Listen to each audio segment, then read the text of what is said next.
하나님의 말씀은 구약성경 출애굽기 5장 15절 말씀부터 6장 1절 말씀까지 보겠습니다. 구약성경 88페이지입니다. 출애굽기 5장 15절부터 6장 1절까지 제가 봉독해 드리도록 하겠습니다. 이스라엘 자손의 기록원들이 가서 바로에게 호소하여 이르되 왕은 어찌하여 당신의 종들에게 이같이 하시나이까? 당신의 종들에게 짚을 주지 아니하고 그들이 우리에게 벽돌을 만들라 하나이다. 당신의 종들이 매를 맞사오니 이는 당신의 백성의 죄니이다. 바로가 이르되 너희가 게으르다 게으르다. 그러므로 너희가 이르기를 우리가 가서 여호와께 제사를 드리자 하는도다. 이제 가서 이르하라. 짚은 너희에게 주지 않을지라도 벽돌은 너희가 수량대로 바칠지니라. 기록하는 일을 맡은 이스라엘 자손들이 너희가 매일 만드는 벽돌을 조금도 감하지 못하리라 함을 듣고 화가 몸에 미친 줄을 알고 그들이 바로를 떠나 나올 때 모세와 아론이 길에 서 있는 것을 보고 그들에게 이르되 너희가 우리를 바로의 눈과 그의 신하의 눈에 미운 것이 되게 하고 그들의 손에 칼을 주어 우리를 죽이게 하는도다. 여호와는 너희를 살피시고 판단하시기를 원하노라. 모세가 여호와께 돌아와서 아뢰되 주여 어찌하여 이 백성이 학대를 당하게 하셨나이까? 어찌하여 나를 보내셨나이까? 내가 바로에게 들어가서 주의 이름으로 말한 후로부터 그가 이 백성을 더 학대하며 주께서도 주의 백성을 구원하지 아니하시나이다. 여호와께서 모세에게 이르시되 이제 내가 바로에게 하는 일을 내가 보리라. 강한 손으로 말미암아 바로가 그들을 보내리라. 강한 손으로 말미암아 바로가 그들을 그의 땅에서 쫓아내리라. 아멘. 할렐루야. 예, 우리 한번 이렇게 옆에 있는 분 축복했으면 좋겠습니다. 믿음으로 살고 말씀대로 사십시오. 아멘.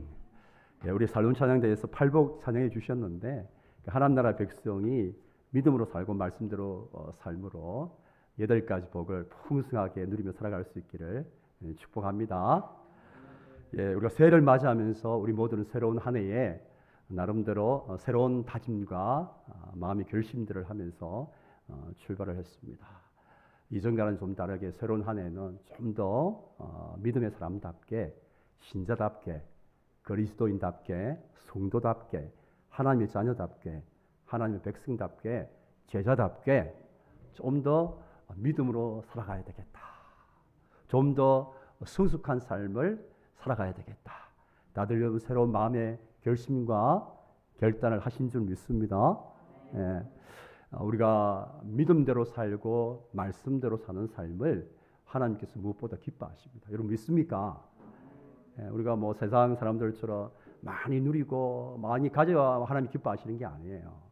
믿음으로 살고 말씀대로 순종해서 살면 그것을 하나님께서 기뻐하시고 우리의 삶을 그것을 가지고 평가하시는 분이십니다.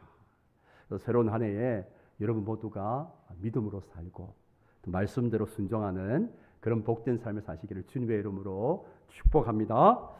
자, 우리가 한 해를 믿음으로 살고 말씀대로 순종하는 삶을 살면 우리 가운데 어떤 일이 일어날까요? 여러분 한번 생각해 보셨습니까? 여러분이 새로운 한 해에 내가 정말 말씀대로 살고 믿음대로 순종해서 살면 내 삶 가운데 어떤 일이 일어날까요? 우리 마음에는 대답하지는 않지만 목사님 새로운 한 해에 믿음대로 살고 말씀대로 순종하는 삶을 살면 모든 일이 다 잘 될 것 같습니다. 그렇게 생각하시죠? 네, 대답 안 하셔도 돼요. 마음속으로 대답하세요. 우리 모두는 기대해요. 내가 믿음으로 살고 말씀에 순종해서 살면 내 삶이 정말 잘 될 것이다. 아무 어려움도 만나지 않을 거고 아무런 문제도 찾아오지 않을 거다. 그렇게 생각을 합니다. 여러분 어떻게 생각하십니까? 자, 그런데 우리는 그러한 삶을 기대하지만 우리가 새로운 한 해를 살면서 우리가 꼭 기억해야 될 첫 번째 사실은 우리가 믿음으로 살고 말씀에 순종해서 살아도 우리 삶의 문제와 어려움은 찾아온다라는 거예요. 그래서 꼭 처음으로 기억해야 될 사실입니다. 우리가 뭐 죄를 짓고 어떤 나쁜 짓을 해서 우리 삶 가운데 어려움과 문제가 찾아오는 경우도 있지만 그 반대로 정말 믿음으로 살고 정말 말씀에 순종해서 살아도 우리 인생의 어려움과 문제는 면제하지 않습니다. 여러분 이 사실 여러분이 꼭 기억하셔야 돼요. 그래서 오늘 우리가 이 말씀을 보면 이제 이스라엘 백성이 출애굽을 앞두고 있는 이제 사건 가운데 일어난 일을 다루고 있습니다. 출애굽 5장 초반부를 보시면 모세가 정말 믿음을 가지고 하나님 말씀에 순종을 합니다. 우리가 5장 1절 말씀을 같이 한번 읽도록 하겠습니다. 다 함께 읽겠습니다. 그 후에 모세와 아론이 바로에게 가서 이르되 이스라엘의 하나님 여호와께서 이렇게 말씀하시기를 내 백성을 보내라. 그러면 그들이 광야에서 내 앞에 절기를 지킬 것이니라 하셨나이다. 여러분 하나님의 말씀대로 모세와 아론은 바로 앞에 나가서 이스라엘 백성을 내어 보내라고 이야기를 합니다. 하나님의 말씀에 순종했습니다. 자, 그런데 모세가 믿음으로 하나님의 말씀에 순종했는데 어떤 일이 모세에게 일어났습니까? 모세에게 어려움이 찾아와요. 우리의 생각과 기대와 다르죠. 출애굽기 5장 7절 말씀을 같이 읽겠습니다. 다 함께요. 너희는 백성에게 다시는 벽돌에 쓸 짚을 전과 같이 주지 말고 그들이 가서 스스로 짚을 줍게 하라. 그 벽돌을 만드는 일을 하고 있는데 그 재료인 짚을 주지 않는 거예요. 그러면 이제 벽돌을 똑같이 이전과 만들어야 되는데 이 벽돌을 만드는 데 필요한 짚을 주지 않아요. 그러면 어떤 일이 일어나요? 이스라엘 백성들의 노동의 강도가 더 강해지는 거죠. 그 정해진 시간 내에 정해진 분량을 만들려고 하면 이스라엘 백성은 이전보다 더 가혹한 노동을 감당해 맞는 것이죠. 이로 인해서 모든 이스라엘 백성들의 원망이 모세에게로 향하게 되죠. 그럼 모세가 하나님의 말씀에 순종했는데 이런 어려운 일들이 일어났잖아요. 모세 입장에서 보면 억울하겠죠. 모세의 죄라고 하면 믿음을 가지고 하나님의 말씀에 순종했을 뿐인데 그냥 어려운 일들이 일어났단 말이에요. 그럼 모세가 어떻게 개인의 욕심을 위해서 한 것도 아니잖아요. 자신의 명예를 높이기 위해서 그렇게 한 일도 아니고 자신이 이 일을 통해서 얻을 수 있는 이익이 아무것도 없습니다. 그저 하나님께서 자신을 부르셨고 하나님께서 자신의 뜻을 보여주셨고 그 보여주신 뜻 앞에 믿음으로 순종했을 뿐이에요. 자, 그러면 우리가 모세가 하나님 말씀에 이렇게 순종했으면 성경에 이렇게 기록되면 좋잖아요. 모세가 하나님의 말씀에 순종했더라. 그래서 모세의 하는 모든 일들이 잘 되었더라. 이렇게 기록이 되면 참 저와 여러분 은혜가 되잖아요. 그런데 그 반대로 이야기하고 있잖아요. 모세가 하나님의 말씀에 순종했음에도 불구하고 원하지 않고 기대하지 않는 어려움을 만나게 되었다. 그렇게 성경은 기록하고 있습니다. 여러분 이것이 바로 오늘 본문이 모세를 통해서 저와 여러분에게 말씀하시는 거예요. 저와 여러분이 믿음으로 살고 말씀에 순종하고 살아도 우리 인생의 어려움과 문제는 찾아온다, 찾아오지 않는다, 찾아온다라는 거예요. 그 이야기를 하는 거잖아요. 새해 저와 여러분이 정말 믿음으로 살고 말씀을 붙잡고 말씀대로 사는데도 모세처럼 원하지 않고 기대하지 않고 예상하지 않은 어려움과 문제를 만나게 되는 거죠. 여러분 우리가 새해를 살아가 보면 어쩔 수 없이 문제, 어려움을 만나게 돼요. 관계의 어려움들을 만나죠. 함께 지내기 너무 힘든 사람이 그저 함께해요. 그분 때문에 엄청난 스트레스를 받아요. 같이 지내기가 너무 힘들어가지고. 또 갑자기 건강에 이상이 찾아와요. 건강 이상이 찾아와서 그렇게 꿈꾸고 원하는 일들을 못하게 되는 일들이 일어나요. 또 그렇게 기대했던 자녀가 막 실망을 시키고 막 속을 썩이는 그런 일들이 일어납니다. 그렇게 열심히 애쓰고 힘쓰고 노력했던 일들이 내 마음만큼 잘 되지 않는 일들을 만나게 돼요. 사랑하는 평강의 성도 여러분, 여러분들이 새해 꼭 기억하시기를 바랍니다. 여러분들이 믿음으로 살고 말씀대로 살아도 여러분의 삶 가운데 여러분이 원하지 않고 기대하지 않고 생각지 않은 어려움과 문제를 만나게 될 것이다. 그러므로 여러분들이 새해에 여러분이 쭉 이렇게 살아가면서 내가 참 믿음으로 살고 이렇게 말씀으로 사는데 어려움과 문제를 만났어요. 그럴 때 여러분 전혀 이상하게 생각하지 마십시오. 아, 드디어 올 것이 왔구나. 여러분들이 아멘을 해주시면 좋겠는데 그래도 만나고 싶지 않은 거죠? 네. 여러분 이상하게 생각하지 마시고 내가 믿음으로 사는데 말씀에 순종하며 사는데 왜 내 인생 가운데 이런 어려움과 문제가 찾아오지? 그럼 이상하게 반응하지 마시고 드디어 올 것이 왔구나. 여러분들이 믿음으로 반응할 수 있기를 주님의 이름으로 축복합니다. 여러분 새해 어려움을 만날 때 우리가 기억해야 될 두 번째는 환경을 가지고 하나님의 뜻을 판단하지 않는 거예요. 우리 한번 따라서 할까요? 환경을 가지고 하나님의 뜻을 판단하지 말자.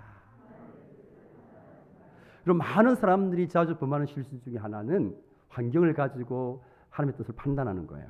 이런 거죠. 환경이 열리고 환경이 좋으면 하나님의 뜻이고 환경이 닫히고 내가 원하는 대로 좋은 환경이 열리지 않으면 이건 하나님의 뜻이 아니다. 그렇게 환경을 가지고 하나님의 뜻을 판단하고 결정할 때가 많이 있습니다. 물론 우리 하나님은 어떤 때에는 저와 여러분을 하나님의 뜻일 때에는 환경적으로도 좋은 환경으로 인도하시기도 하시죠. 우리의 환경들을 열어주시기도 하십니다. 그러나 중요한 것은 환경은 절대적인 게 아니라는 거예요. 하나님이 우리의 환경을 열어주시기도 하시고 때로는 뜻하지 않는 사람을 만나게 하셔서 내가 만난 어려움들을 해결하게 하시고 제가 아시는 분은 막 이렇게 사업이 망했는데 부도가 났는데 전혀 생각지도 않는 사람을 만나서 다시 사업을 다시 재개하는 분도 있어요. 그렇게도 하시지만 여러분 환경은 절대적인 것이 아닙니다. 하나님의 뜻인데도 불구하고 오늘 우리가 보는 것처럼 환경적으로 어려운 환경일 수가 있어요.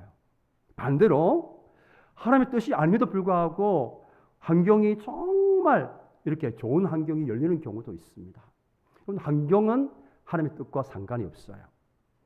여러분 하나님의 뜻은 어디에 있습니까? 여기에 있어요. 하나님의 뜻은 이것을 가지고 판단해야 돼요. 환경을 가지고 나에게 환경이 좋고 좋은 일이 생기고 어려운 일이 없으면 이것은 하나님의 뜻이다. 내 삶 가운데 어려움이 찾아오고 문제를 만나면 이건 환경이 좋은 환경이 아니니까 하나님의 뜻이 아니야. 그게 아니란 말이에요. 무엇을 가지고 하나님의 뜻을 판단해야 돼요? 무엇입니까? 말씀을 가지고 여러분을 향한, 여러분의 인생을 향한, 여러분의 가정을 향한, 여러분의 미래를 향한, 우리 교회를 향한 하나님의 뜻을 판단해야 되는 거예요. 그렇기 때문에 때로는 우리가 눈에 보이는 환경이 좋달지라도 성경을 가지고 말씀을 봤을 때 하나님의 뜻이 아니면 어떻게 해야 되죠? 스탑! 해야 되는 것이죠. 멈추어야 되는 것이죠. 하면 안 되는 것이죠. 세상 사람들처럼 그저 환경이 열리면 찬스다 해서 하는 게 아니고 여러분들이 말씀을 통해서 이것이 말씀의 원리가 어긋나게 되면 하지 않는 것이 하나님의 뜻이에요. 반대로 눈에 보이는 환경이 참 좋지 않아요. 왠지 환경이 닫혀요. 그러나 말씀을 통해서 그것이 하나님의 뜻이면 여러분들이 하고 결정하고 해야 되는 것입니다. 선택해야 되는 것입니다. 이거 믿습니까? 여러분 환경을 가지고 하나님의 뜻을 여러분들이 판단하시면 안 돼요. 환경이 좋아도 하나님의 뜻이 아닐 수 있어요. 반대로 하나님의 뜻대로 했음에도 불구하고 순종했음에도 불구하고 환경이 좋지 않은 환경이 올 수도 있어요. 여러분 성경은 그것을 보여주고 있잖아요. 오늘 모세가 하나님의 뜻에 순종했는데 결과적으로 어떻게 됐어요? 어려운 환경이 찾아왔어요. 환경적으로 더 좋아진 게 아니고 환경적으로 열린 것이 아니고 더 환경이 나빠졌단 말이에요. 18절 말씀 같이 한번 보겠습니다. 이제 가서 일하라. 짚은 너에게 주지 않을지라도 벽돌은 너희가 수량대로 바칠지니라. 환경적으로 더 힘들어졌잖아요. 여러분 오늘 성경은 이것을 통해서 하나님의 뜻은 환경이 기준이 아님을 말씀합니다. 하나님의 뜻임에도 불구하고 우리는 얼마든지 인생의 어려움과 문제를 만날 수 있어요. 내가 믿음을 가지고 하나님의 뜻이라고 생각하고 순종했는데 그 앞뒤에 뭐가 있다?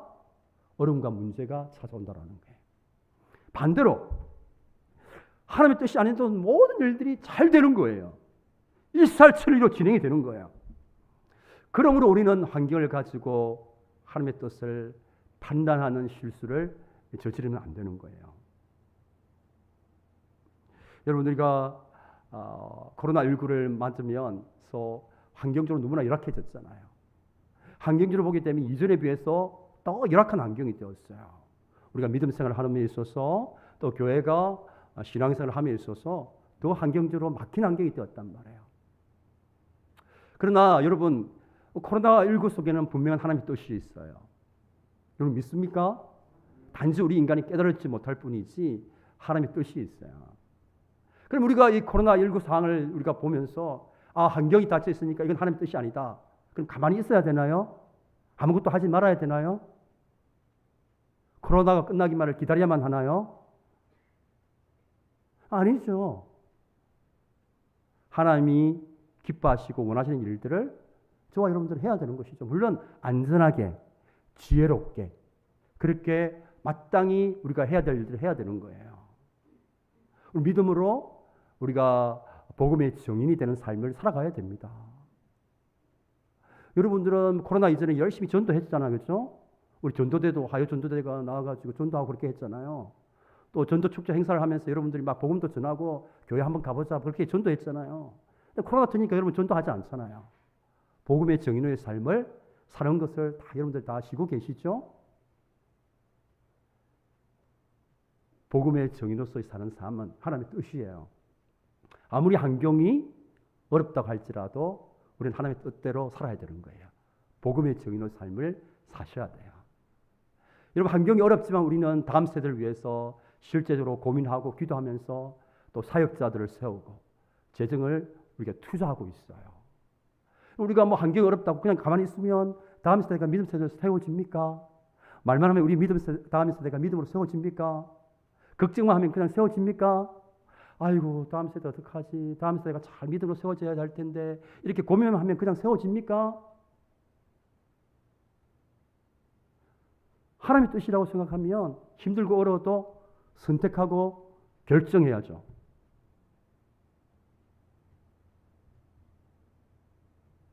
자, 그러면 우리가 뜻대로 살고 믿음으로 살아감에도 불구하고 이 만나는 어려움을 우리가 어떻게 이해하면 좋을까요? 자, 우리 세 가지만 제가 말씀드리고 싶은데요. 먼저 우리가 믿음으로 살고 말씀대로 순종함에도 불구하고 만나는 이 어려움은 결론이 아니라 과정입니다. 이게 아는 게 너무너무 중요해요. 한번 따라서 하겠습니다. 결론이 아니라 과정입니다. 자, 모세가 믿음으로 말씀에 순종했는데 어려움이 찾아왔어요. 여러분, 이것이 결론이었습니까? 이것이 모세의 인생의 결론이었습니까? 이스라엘 백성들의 결론이었습니까? 아니에요. 과정이었어요. 과정. 여러분, 이것은 모세가 이스라엘 백성들을 출애굽하는 이 하나님의 선하신 뜻과 계획을 이루기 위해서 만나는 과정에 불과한 거예요. 그럼 결론은 무엇이었나요? 하나님의 선하신 뜻, 당신의 백성들을 향한 하나님의 선하신 뜻과 계획인 하나님의 섭리인 출애굽하는 것이 결론이었어요. 우리가 믿음으로 살고 만나는 이 어려움은 우리 인생의 결론이 아니에요. 과정입니다. 여러분, 결론은 뭘까요? 결론은 해피엔딩이에요. 여러분 믿습니까? 여러분, 인생의 결론은 해피엔딩이에요. 신자의 인생의 결론은 해피엔딩입니다. 여러분, 왜 그럴까요? 하나님이 자기의 아들을 아끼지 아니하시고 저와 여러분을 위해서 내어주셨잖아요. 자기 아들을 내어주신 그 하나님 아버지께서 우리에게 허락해 주시는 어려움이라고 한다면 여러분, 그것이 그냥 우리로 하여금 망하게 하기 위해서 허락하신 어려움일까요? 아니에요. 자기 아들을 내어주신 분이 허락해 주신 어려움과 문제는 반드시 우리 인생의 결론은 해피엔딩으로 만드시는 분이세요. 그리고 우리가 한 해를 살아갈 때 만나는 어려움과 문제는 결론이 아니라 뭐다? 과정이다. 과정은 뭐죠? 거쳐서 지나가는 거예요. 이 또한 지나가리라. 과정이에요, 과정. 여러분들 어려움 만나가지고 정말 힘들어요. 그 순간은 너무나 고통스러워요. 정말 죽을 것만 같아요. 길이 보이지 않아요. 캄캄한 터널 속에 있는 것 같아요. 그게 정말 우리 인생의 결론이라고 한다면 정말 미쳐버리죠. 결론이 아니란 말이에요. 지나가는 거예요. 과정이에요, 과정. 우리의 결론은 뭐다? 해피엔딩이에요, 해피엔딩. 이 모세의 이 순종이 만난 어려움은 결론이 아니었잖아요. 과정이 있을 뿐이었어요. 어떤 결론이요? 이스라엘 백성을 출애굽시키기 위한 하나님의 이 선하신 뜻과 계획을 이루고 가는데 단지 사용되어지는 과정에서 일어나는 어려움이었다는 거예요. 여러분, 우리가 한 해를 믿음으로 살아가고 또 우리의 평생을 말씀에 순종하면서 살아가는데 이해할 수 있는 어려움을 만나요. 문제가 찾아와요. 이건 과정이에요. 결론이 아니에요. 우리의 인생의 결론은 언제나 해피엔딩이에요. 자기의 아들을 내어주신 그분이 우리의 인생을 그렇게 해피엔딩이 아닌 불행하게 마치게 하시지 않습니다. 그래서 여러분들이 한 해를 살아가면서 참 내가 믿음으로 살았는데 어려움을 만날 때 그것은 내 인생의 결론이 아니고 과정이다라는 거예요. 그러니까 하나님의 우리 인생의 결론은 언제나 좋은 거예요. 언제나 선한 거예요. 왜냐하면 하나님이 선하신 분이시기 때문에. God is so good. 그분은 선하신 분이시기 때문에 그분의 선하신 성품을 벗어나서 우리에게 인생의 결론을 내실 수 없는 분이에요. 그분이 선하신 분이시기 때문에 그분이 허락해 주신 인생의 어려움이라는 반드시 우리 인생 가운데 해피엔딩을 안겨주시는 거예요. 그래서 여러분들이 만날 때 이건 결론이 아니다. 이건 과정이다. 이건 다 지나가는 것이다. 결론은 해피엔딩이라고 믿을 수 있기를 축복합니다. 자, 두 번째 믿음으로 살아도 만난 어려움은 어떤 의미가 있는가? 여러분, 우리의 만난 어려움은 결국 우리의 믿음의 수준을 정확하게 보게 해주는 거예요. 여러분, 믿어도 사람을 만나도 어려움은 하나님의 선하신 뜻을 이루가는 과정일 뿐만 아니라 우리의 믿음이 어려움 앞에서 어떻게 반응하는가에 따라서 우리의 믿음의 수준이 정확하게 드러납니다. 오늘 한번 말씀 볼까요? 어려움 앞에서 반응하는 두 종류의 반응이 기록되어 있죠. 자, 먼저 이스라엘 자손들과 기록원들의 반응을 보겠습니다. 그들이 만난 어려움 앞에서 어떻게 반응한가? 15절 말씀이에요. 같이 읽겠습니다. 이스라엘 자손의 기록원들이 가서 바로에게 호소하여 이르되 왕은 어찌하여 당신의 종들에게 이같이 하시나이까? 여러분, 하나님 앞에 나가지 않고 누구 앞에 나가고 있어요? 애굽 왕 바로에게 나아가고 있어요. 자, 그에 비해서 모세는 어떻게 하고 반응하는지 보십시오. 22절입니다. 다 함께요. 주여 어찌하여 이 백성이 학대를 당하게 하셨나이까? 어찌하여 나를 보내셨나이까? 그럼 모세는 누구에게 나아가고 있습니까? 하나님 앞에 나아가고 있어요. 그리고 자세히 한번 보시죠. 둘 다 어려움 속에 탄식하지만 누구에게 나아가고 있는가? 누구에게 피하고 있는가? 누구를 의지하고 있는가? 누구를 붙들고 있는가 하는 것에서 그들의 믿음이 확연하게 갈라지는 것입니다. 이스라엘의 기록원들은 바로에게 나가서 바로에게 탄식하고 있어요. 그러나 모세는 하나님께 나가서 하나님께 탄원하고 있습니다. 어려움을 통해서 그들의 믿음의 수준이 드러나는 거예요. 여러분, 그렇습니다. 우리 인생에 어려움을 통하지 않고서는 우리의 믿음이 드러나잖아요. 여러분, 좋을 때는 모두 다 믿음이 다 좋아요. 우리의 믿음은 언제 드러납니까? 인생에 어려움과 문제가 올 때에 우리의 반응을 통해서 드러나는 거예요. 어려움과 문제를 만났는데 제기를 하면 우리의 믿음이 수준이 제기를 수준이에요. 인생의 어려움과 문제를 만났는데 우리가 헐하면 우리의 믿음의 수준이 헐 수준이에요. 믿음은 우리의 인생의 어려움 앞에서 정확하게 드러납니다. 여러분, 학생들이 시험을 치기 전에는 자신이 꽤 실력이 있는 줄 알아요.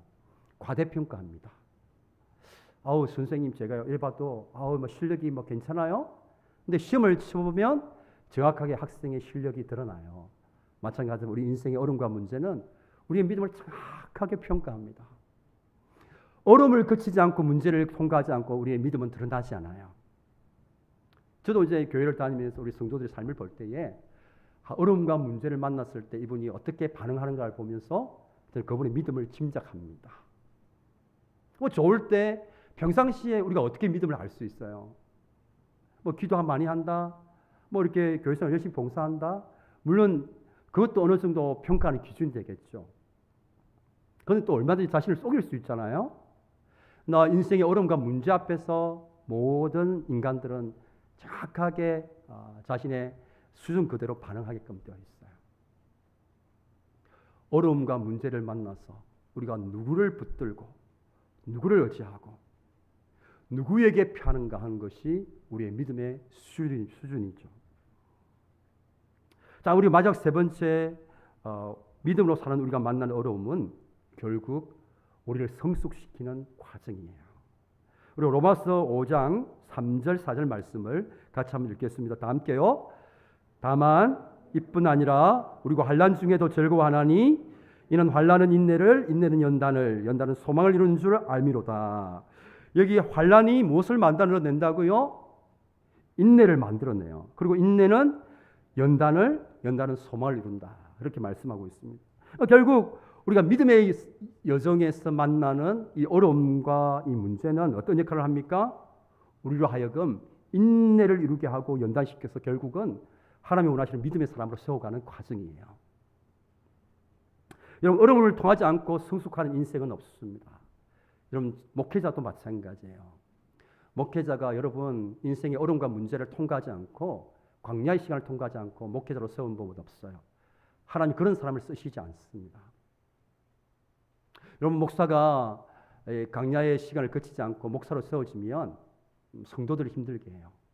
그리고 성도들이 목사님과 함께 광야의 시간을 가지게 됩니다. 여러분, 저는 제가 지나온 시간을 돌아보면 20년 동안 참 하나님으로부터 혹독한 연단을 받았죠. 여러분, 제가 여러분 볼 때 참 온유한 성품으로 보이죠? 참 부드러운 사람으로 보이죠? 여러분 아무리 막 저를 막 괴롭혀도 제가 허허 웃고 그런 사람을 보이잖아요. 이게 제가 옛날엔 그랬을까요? 저도 옛날에 제가 성깔이 있었어요. 제가 성격이 불같았습니다. 한 번 아니면 아닙니다. 저는 옳고 그름에 대해서 정확하게 잣대를 대는 사람, 제가 완벽주의 성향입니다. 여러분, 저 상상이 안 되시죠? 제가 여러분 실수해서 허허 웃고 그러잖아요. 우리 전도사님 실수해서 제가 허허 웃고 그러잖아요. 옛날 같으면 죽었습니다. 그렇죠? 바로 쫄떡 깝니다. 우리 남자들 용어로. 그밖에 못해? 그만두세요. 딱 이렇게 합니다. 옛날 같았으면 저 같으면 그랬어요.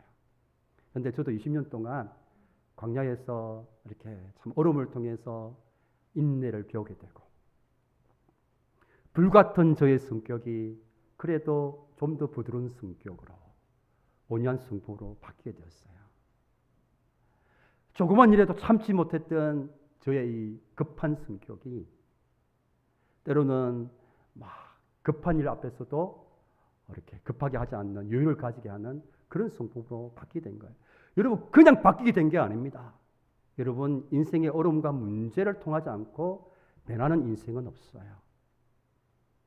왜 하나님이 우리 인생 가운데 그렇게 자기 아들을 아끼지 아니하시고 사랑하는 우리를 위해서 그런 우리들에게 어려움과 문제를 허락하시는가? 어려움을 통과하지 않고서는 성숙하는 인생이 없기 때문에 그래요. 그래서 신자는 어려움을 통해서 변하게 돼요. 그리고 자신이 붙들고 있던 것들을 내려놓게 합니다. 자신이 의지했던 것들을 내려놓게 해요. 자신과 하나님 사이를 가로막았던 그 모든 것들을 다 내려놓게 만들었어요. 그리고 하나님만을 딱 붙들고 하나님만을 딱 의지하도록 만들었어요. 근데 어려움을 통과하지 않고는 그렇게 되는 인생이 없어요. 그러므로 때로는 우리가 믿음으로 사는데도 불구하고 만난 인생의 어려움과 문제는 그래서 우리의 많은 믿음의 조상들은 위장된 축복, 변장된 축복이라고 그렇게 이야기를 했어요. 그러므로 우리가 믿음으로 살아도 만나는 어려움은 결국 우리를 믿음의 사람으로 성숙시키는 과정입니다. 자, 우리가 새 어려움을 만날 때 꼭 기억할 세 번째는 상황을 보는 것이 아니라 하나님의 손길을 보는 것입니다. 우리 함께 하겠습니다. 상황이 아니라 하나님의 손길을 보자. 오늘 하나님께서 탄원하는 모세에게 응답해 주십니다. 그게 출애굽기 6장 1절 말씀입니다. 같이 읽겠습니다. 하나님께서 모세에게 이르시되 이제 내가 바로에게 하는 일을 보리라. 강한 손으로 말미암아 바로가 그들을 보내리니 강한 손을 다함으로 바로가 그들을 그 땅에서 쫓아내리라. 그럼 모세가 하나님 앞에 탄원하고 기도했을 때 하나님께서 응답하십니다. 여러분, 우리가 믿고 있는 하나님은 우리의 기도에, 우리의 탄원에 응답하시는 분이십니다. 자, 그런데 어떻게 응답하시는지를 보십시오. 모세가 기도하니까 하나님께서 어떻게 응답하시는가? 모세의 시선을 바꿔주십니다. 다시 한번 보십시오. 모세로 하여금 눈에 보이는 어려운 상황이 아니라 하나님의 일하시는 손길을 보도록 만드시잖아요. 여러분, 대부분의 인생들이 어려움을 만나면 어떻게 반응합니까? 만난 어려움과 문제를 보도록 만들어요.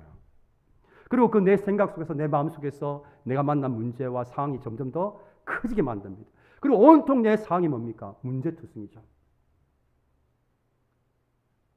어려움을 보게 되면 왠지 억울해요. 문제를 바라보고 상황을 바라보면 답답합니다. 근데 우리는 하나님을 바라봐야 돼요. 어려움을 만날 때마다 어려움을 보면 답답해요. 억울해요. 근데 하나님을 바라보면 하나님을 바라보면서 그분의 성품을 묵상하고 오늘 모세처럼 하나님의 일하시는 손길을 바라봐야 돼요. 이번 문제와 어려움을 통해서 하나님께서 어떻게 일하실지를 바라봐야 되는 거예요. 그러므로 저와 여러분이 믿음으로 살아도 만나는 어려움과 문제는 어떤 시간입니까? 하나님께서 당신의 강하신 손길로 일하시는 시간이에요. 그러므로 저와 여러분은 인생의 어려움과 문제를 만났을 때 이번에는 하나님께서 이 어려움과 문제를 통해서 내 삶 가운데, 우리 가정 가운데, 우리 교회 가운데 어떤 일을 이루실까 기대하게 되는 것입니다. 여러분 믿습니까? 예. 여러분 새해에 우리가 믿음으로 살고 말씀으로 살아도 어려움이 찾아와요. 그럴 때 여러분 반드시 여러분 기억하셔야 돼요. 어려움은 다 지나가요. 결론이 아니고 과정입니다. 나를 향한, 우리 가정을 향한 하나님의 선하신 뜻을 이루어 가는데 일어나는 과정으로서 일어나는 어려움이에요. 뿐만 아니라 우리가 이 만나는 어려움과 문제 앞에서 결국 우리의 믿음이 드러나잖아요. 반응하는 모습을 통해서. 결국 우리가 만나는 어려움과 문제는 하나님께서 우리를 성숙시켜 나가는 그런 과정으로 사용하시는 거예요. 사랑하는 평강의 성도 여러분, 새해에 여러분들이 만나는 어려움과 문제를 통해서 여러분 가운데서 일하시는 하나님의 그 전능하신 손길을 통해서 일하시는, 우리는 무엇을 통해서 일하실지 모르지만 여러분들 가운데 일하실 그 하나님을 기대하시고 그 하나님을 체험하시고 살아가는 그런 복된 새해가 되기를 주님의 이름으로 축원합니다. 우리 같이 또 찬양하고 같이 합심해서 기도하겠습니다.